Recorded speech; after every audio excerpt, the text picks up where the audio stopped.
E aí, gente, tudo bem? Sejam bem-vindos e bem-vindas a mais um vídeo da nossa série Lei Seca da Constituição. É a Constituição, letra, código, letra de lei, né?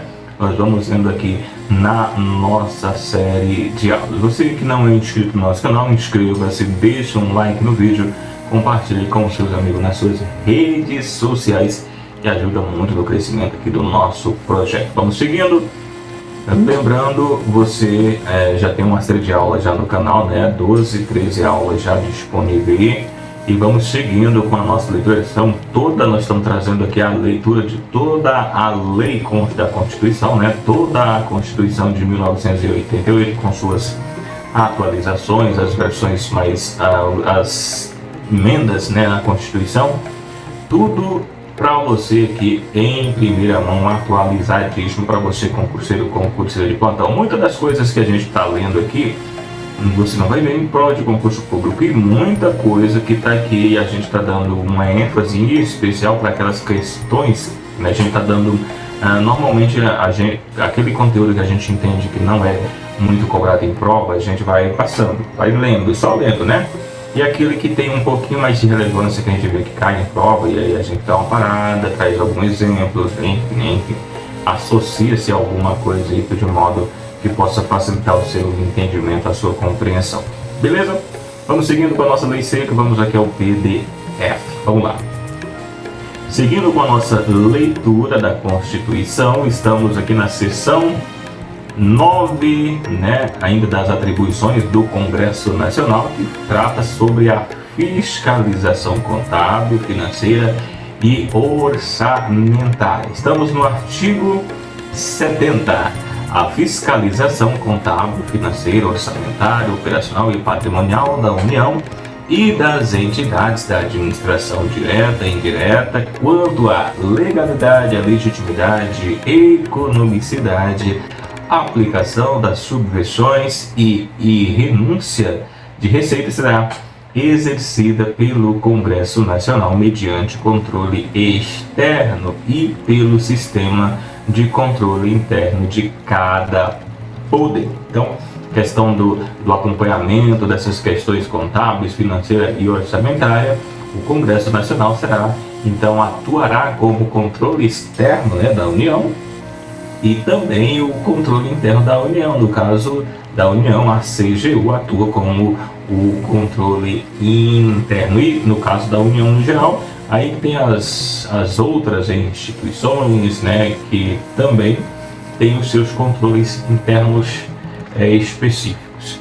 Aqui esse parágrafo único, observe aqui que nessa parte da leitura aqui, ó, ele está revogado, e aqui embaixo nós temos um novo parágrafo único com a redação dada pela emenda constitucional de 19 de 1998. Parágrafo único diz o seguinte: prestará contas qualquer pessoa física ou jurídica, pública ou privada, que utilize, arrecade, guarde, gerencie ou administre dinheiro, bens e valores públicos, ou pelos quais a União responda, ou que, em nome desta, assume obrigações de natureza pecuniária. Então, se você é uma pessoa física, pessoa jurídica, você utiliza-se de recursos, né, públicos da União, você é submetido. Então, imagine que você tem uma ONG, né, uma ONG em nome de uma pessoa física ou de uma pessoa jurídica, e essa ONG, ela não é uma instituição pública, mas ela utiliza de recurso público. Então, ela é submetida, então,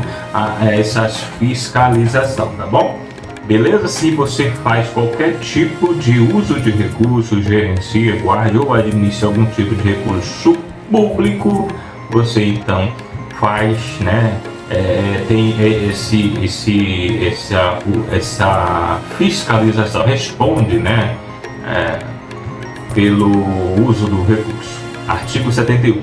O controle externo ao Congresso, o controle externo a cargo do Congresso Nacional será exercido como auxílio do Tribunal de Contas da União, ao qual compete. Competência, então, aí, portanto, do Tribunal de Contas da União. Primeiro, apreciar as contas prestadas anualmente pelo Presidente da República mediante parecer prévio que deverá ser elaborado em 60 dias a contar do seu recebimento. 2.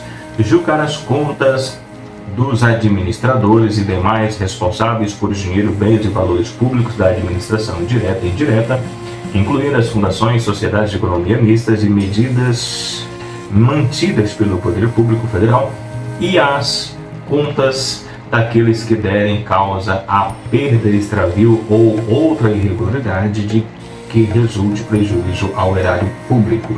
3. Apreciar, para fins de registro, a legalidade dos atos administrativos de pessoal a qualquer título da administração direta e indireta, incluindo as funções instituídas e mantidas pelo poder público,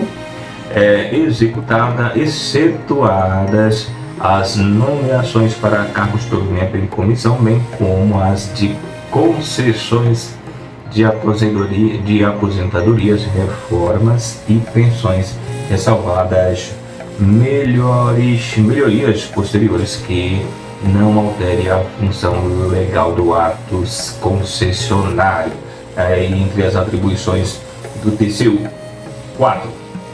Realizar, por iniciativa da Câmara dos Deputados e do Senado Federal, de comissão técnica ou de inquérito, inspeções e auditorias de natureza contábil, financeira, orçamentária, operacional e patrimonial nas unidades administrativas dos poderes legislativos, executivo e judiciário e demais entidades referidas no inciso 2. 5. Fiscalizar as contas nacionais de empresas supranacionais de cujo capital sociedade da União participe de forma direta ou indireta nos termos dos tratados constitutivos. Aí, no caso, compete ainda à União, no caso, além de estar cuidando, das instituições públicas, que utilizam recursos públicos, no caso, o Poder Legislativo, o próprio Poder Executivo e Judiciário, também as empresas do qual a União faça parte do quadro associativo dessa administração, direta ou mesmo indiretamente. No caso, Banco do Brasil, Caixa Econômica Federal e outras instituições que têm a participação, que a União tem a participação, como acionista, vamos dizer assim, como sócio, 6. Fiscalizar a aplicação de qualquer recursos repassado pela União mediante convênio, acordo, ajuste ou outros instrumentos congêneres a Estado, ao Distrito Federal e ao município. Então o TCU também acompanha esses recursos que são repassados pela União. 7. Prestar informações solicitadas pelo Congresso Nacional por qualquer de suas casas ou por qualquer das respectivas comissões sobre a fiscalização contábil, financeira, orçamentária, operacional e patrimonial e sobre resultados de auditorias e inspeções realizadas. 8. Aplica-se aos responsáveis, em caso de ilegalidade de dispensa ou irregularidade de contas, as sanções previstas em lei que estabelecerá, entre outras combinações, multa proporcional ao dano causados ao erário. 9. Assinar prazo para que o órgão ou entidade adote as providências necessárias ao exato cumprimento da lei, se verificar ilegalidade. 10. Sustar, se não atendida, a execução do ato impugnado, comunicando a decisão à Câmara do Deputado e ao Senado Federal. 11. Representar o poder competente sobre irregularidade ou abusos apurados. Parágrafo 1º. No caso de contrato, o ato de sustação será adotado diretamente pelo Congresso Nacional, que solicitará de imediato ao Poder Executivo as medidas cabíveis. 2. Se o Congresso Nacional ou o Poder Executivo, no prazo de 90 dias, não efetuar as medidas previstas no parágrafo anterior, o Tribunal decidirá a respeito. 3. As decisões do tribunal de que resulte em imputação de débito ou multa terão eficácia a título executivo. Parágrafo 4º. O tribunal encaminhará ao Congresso Nacional trimestralmente e anualmente relatório de suas atividades. Portanto, algumas das atribuições aí do Tribunal de Contas da União. Artigo 72. A Comissão Mista Permanente a que se refere o artigo 166, parágrafo 1º, diante de indícios de despesas não autorizadas, ainda que sob a forma de investimentos não programados ou de subsídios não aprovados, poderá solicitar à autoridade governamental responsável que, no prazo de 5 dias, preste esclarecimentos necessários. Parágrafo 1º. Não prestados esclarecimentos, os considerados esses insuficientes ou considerados insuficientes, a comissão solicitará ao tribunal pronunciamento conclusivo sobre a matéria no prazo de 30 dias. 2. Entendendo o tribunal irregular a dispensa, a comissão, se julga que o gasto possa causar dano irreparável ou grave lesão à economia pública, proporá ao Congresso Nacional sua sustação. Artigo 73. O Tribunal de Contas da União, integrado por 9 ministros, tem sede no Distrito Federal, quadro próprio de pessoal e jurisdição em todo o território nacional, exercendo no que couber as atribuições previstas no artigo 96. Parágrafo 1º.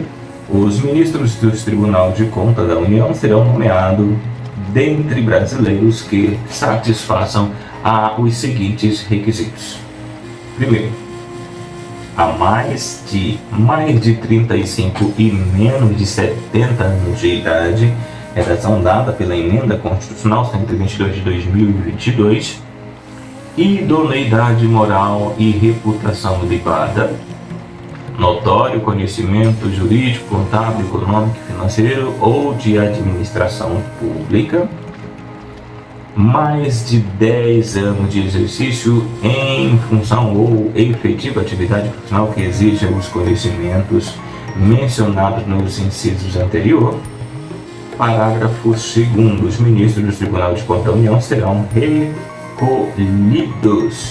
serão escolhidos primeiro, 1/3 pelo Presidente da República, com aprovação pelo Senado Federal, sendo 2 alternadamente dentre auditores e membros do Ministério Público junto ao Tribunal, indicados em lista tríplice pelo Tribunal, segundo os critérios de antiguidade e merecimento, 2/3 pelo Congresso Nacional.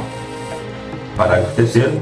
Os ministros do Tribunal de Contas da União terão as mesmas garantias prerrogativas e imediatos vencimentos e vantagens dos ministros do Superior Tribunal de Justiça, aplicando-lhes, quando a aposentadoria, a pensão, a norma constante no artigo 40, redação dada pela Emenda Constitucional 20 de 1991.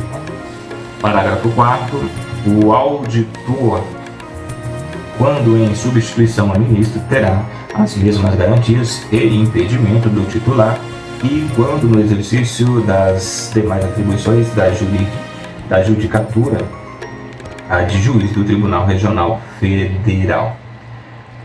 Artigo 74. Os poderes legislativo, executivo e judiciário manterão de forma integrada sistema de controle interno com a finalidade de, primeiro, avaliar o cumprimento das metas previstas no Plano Plurianual, a execução de programas de governo e do orçamento da União. 2. Comprovar a legalidade e avaliar o resultado quanto à eficácia e eficiência da gestão orçamentária, financeira e patrimonial nos órgãos e entidades da administração federal, bem como da aplicação de recursos públicos por entidade de direito privado. 3. Exercer o controle de operações de créditos, avais e garantias, bem como do direito de haveres da União. 4. Apoiar o controle externo no exercício de sua missão institucional. Parágrafo 1º. Os responsáveis pelo controle interno, ao tomarem conhecimento de qualquer irregularidade ou ilegalidade dela, darão ciência ao Tribunal de Contas da União, sob pena de responsabilidade solidária. Parágrafo 2º. Qualquer cidadão, partido político, associação ou sindicato é parte legítima para, na forma da lei, denunciar a irregularidade ou ilegalidade perante o Tribunal de Contas da União. Artigo 75.